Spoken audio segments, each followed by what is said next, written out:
Pernah kepikiran nggak sih kalau keyakinan yang kita pegang itu bisa benar-benar ngebentuk gedung dan jalanan di sekitar kita? Nah, hari ini kita bakal ngebahas ide yang super menarik ini.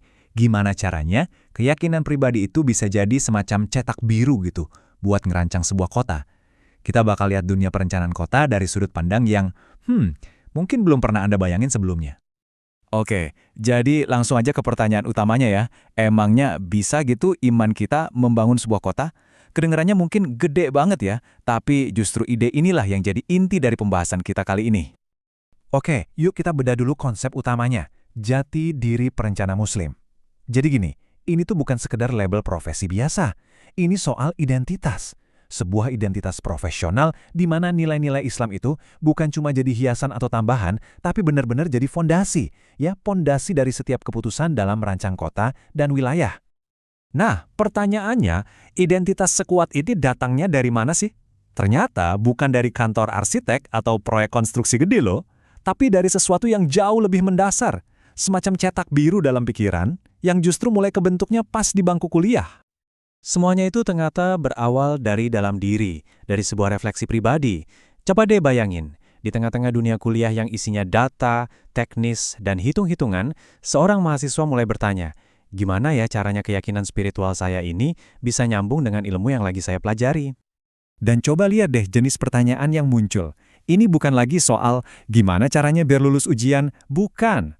Pertanyaannya jauh lebih dalam, kayak apa sih hubungannya iman saya sama jurusan ini? Atau sebenarnya tujuan paling dasarnya ngerancang kota itu buat apa sih? Nah, disinilah semua fondasinya diletakkan. Oke, dari refleksi pribadi tadi, perjalanannya nggak berhenti di situ. Ini lanjut ke tahap yang lebih aktif, yaitu membentuk sesuatu yang disebut jati diri profetik. Momen ini penting banget, karena disinilah keyakinan yang tadinya cuma di dalam hati, mulai diwujudkan jadi praktek profesional yang nyata. Dan proses ini tuh nggak terjadi gitu aja loh. Ini benar-benar terstruktur. Ada langkah-langkahnya, mulai dari refleksi yang mendalam, terus merumuskan nilai-nilai inti yang mau dipegang. Nah, nilai-nilai itu kemudian diuji coba, diterapkan di tugas-tugas kuliah, sampai akhirnya klik, terbentuklah jati diri profetik yang solid.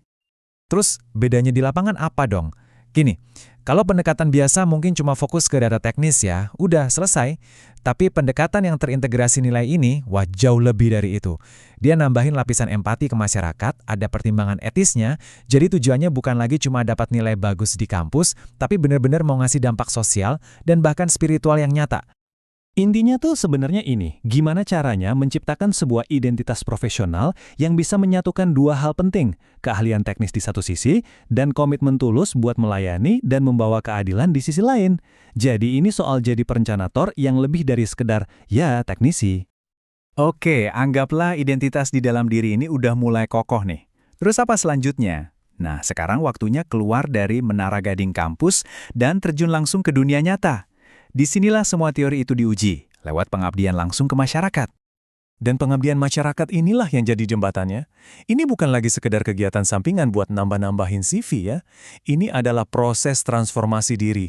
Disinilah ilmu dan nilai-nilai tadi beneran diuji di lapangan. Dan yang keren, proses ini pada akhirnya mengubah bukan cuma komunitas yang dilayani, tapi juga si perencananya sendiri. Fokusnya pun jadi luas banget. Nggak lagi cuma mikirin, oh bangunan ini ditaruh di mana ya, tapi jadi sebuah pendekatan yang menyeluruh. Mikirin soal keadilan sosial, solusi yang etis, kesejahteraan warganya gimana, dan pasti pembangunan yang berkelanjutan. Tujuannya jadi jelas, membangun masyarakat yang lebih baik, bukan sekedar membangun bangunan yang lebih baik. Dan ini menurut saya poin yang kuat banget, bahwa perubahan besar itu seringkali dimulai dari satu orang aja. Satu perencana yang udah bertransformasi, yang punya visi dan nilai yang jelas, itu bisa jadi kayak percikan api kecil yang akhirnya bisa menyalakan semangat transformasi di seluruh komunitasnya. Nah, semua proses yang kita bahas dari tadi, mulai dari refleksi di kampus sampai pengabdian masyarakat, ini semua muaranya kemana sih? Apa sebenarnya tujuan akhir, visi pamungkas dari perjalanan panjang ini? Tujuan akhirnya ambisius tapi sangat jelas, yaitu menggunakan identitas yang unik ini untuk ikut serta membangun sebuah kota berperadaban. Inilah puncak tujuan tertinggi dari semua perjalanan yang udah kita urai tadi.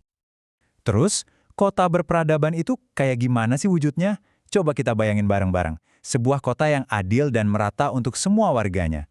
Kota yang bisa menyehatkan jiwa, bukan cuma raga. Kota yang sadar lingkungan. Yang pusatnya itu komunitas, bukan cuma gedung-gedung beton.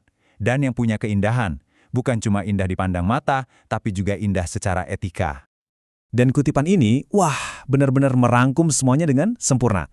Kalau kita pakai kacamata ini, peran seorang perencana itu jauh melampaui urusan infrastruktur, jalan, dan gedung.